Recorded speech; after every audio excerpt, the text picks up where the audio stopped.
কবিতা শারদ স্মৃতি। শিশির ভেজা শিউলিকে বলেছিলাম, তোমায় ছাড়াও আমার চলে যাবে দিব্যি।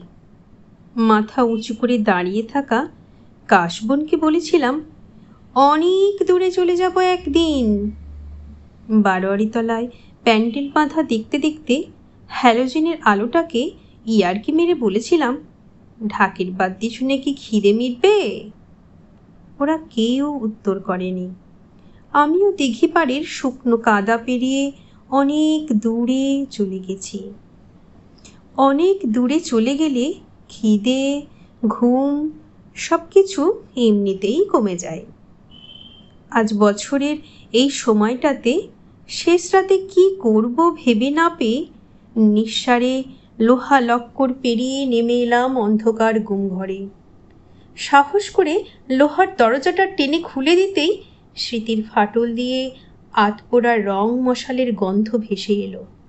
তারপর পূজাবার্ষিকীর নতুন পাতার গন্ধ ভেসে এলো। হ্যাচাকের আলোর নিচে শ্যামা পোকার গন্ধ আমায় উতল করে তুলল। আর ম্যাজিকের মতো মহাষষ্ঠীর ভোরে গুমঘরের অন্ধকারটা ফিকে হয়ে গেল। আমার সমস্ত শারদ স্মৃতি আমাকে একেবারে অবাক করে দিয়ে এক এক করে মেঝের ওপরে উঠে দাঁড়িয়ে সমস্বরে বলে উঠল, তোমায় ছেড়ে আমরা কখনোই দূরে চলে যাইনি।